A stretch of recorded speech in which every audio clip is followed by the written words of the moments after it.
Een van die moeilikste dinge in die lewe om te doen, is om jou geloof te verander. Dit beteken jy verander. Jy verander jou geloof. En die ou vir wie dit maklik is, hy het nie geglo nie. Hy het net van plan verander.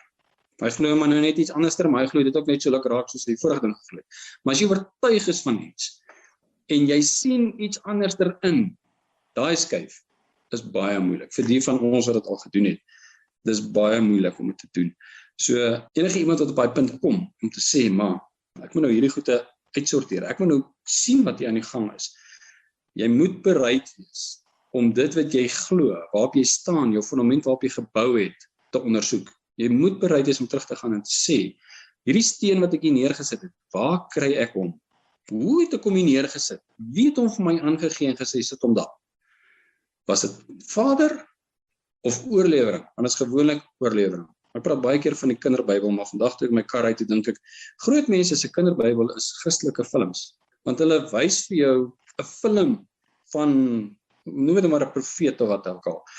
Maar daai hele omgewing waarin hy is, en hoe hy lyk, en hoe hy optree, en hoe die huis om hom lyk, dit gaan al sien jou gedagtes in, en dit word jou verwysingsraamwerk. Nou lees jy, sien nou maar dit is nou oor Jesaja. Jy het nou 'n fliek gekyk oor Jesaja. Nou lees jy Jesaja. Onmiddellik koppel jy dit wat jy hier lees aan daai omstandighede in daai fliek. En dis nie die waarheid nie. So is baie gevaarlik om dit te doen, en dis waarvan ons moet ontgif. Nou die kwessie rondom die ou verbond en die nuwe verbond, en die wet en nie die wet nie, of sal ek sê die ou wet en die nuwe wet, of die orde van Aaron en die orde van Melchisedek, is geen geringe saak nie. Paulus in sy briewe handel grootendeels oor twee dinge. Een is die ou en die nuwe verbond, en die tweede ding is die uitverkiesing van Israel. Dis die twee grootste dinge wat deur Paulus bespreek word. Dit moet dit baie belangrik maak, want Paulus het baie van die Nuwe Testament geskryf. En dit maak dat ons moet aandag gee daaraan, want die doel daarvan is nie om 'n stryery te wen, om te sê, maar ek was reg, of om iets te gaan doen nie, maar, ironies, dit gaan oor die saligheid van ons siele. Die einddoel van ons geloof is die saligheid van ons siele. Dis wat dit is. Wat is die saligheid van ons siele? 'n onsalige siel het onsaligheid. Maar wat is saligheid? Alles wat lekker is en rustig is salig. Die 1000 jaar van vrede is salig. Die nuwe Jerusalem is salig. Die liefde van God is salig. As jy dit nie het nie, die teendeel. Jy het nie 'n bietjie sleg nie, jy het net sleg. Dit beteken jy beleef elke dag teleurstelling, verwyd jouself, konflik. En nou praat ek nie van op die aarde nie. Ek praat van in die helse vuur. Jy het pyn, jy het vrees in die hoogste aard. Ek weet nie wat ons nie. Alles wat sleg is jou lot as gevolg van wat jy glo. En ons dink nooit so daaraan nie. Hoe is Abraham geregverdig? Deur sy geloof. Wat sy geloof? Het hy sommer maar net so in die algemeen geglo?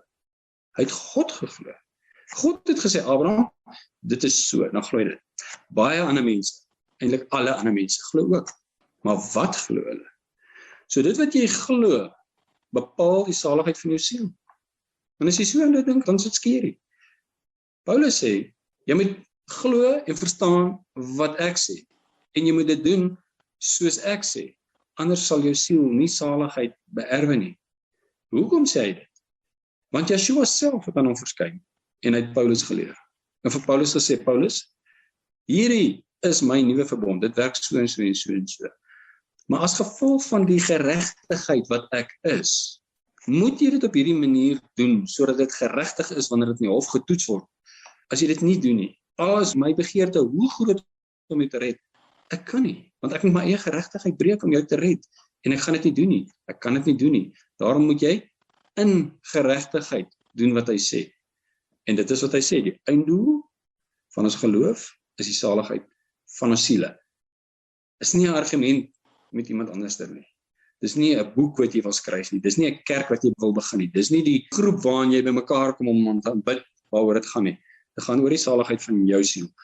En dan draai die ligte na jou toe, dit skyn alles op jou, en die spieël is voor jou, dis al wat jy sien net jouself, en jy weet dit gaan oor jou en jou saligheid. Dit is geen geringe saak nie, dit is 'n saak van 'n stryd nie. Dit is 'n saak van, pleis dit uit, gaan voor Vader, buig die knie en sê, Vader, openbaar my, ek moet hierdie weet, Hoekom het mense sulke verskillende opinies en ek is self nie seker nie, wat is die waarheid? Sy belofte sê, as jy hom soek met jou hele hart, dan sal hy hom aan jou openbaar. Dis onmoontlik dat jy nie sal weet nie. As jy hom soek met jou hele hart, nie as jy hom soek met jou eie voorgestelde idees.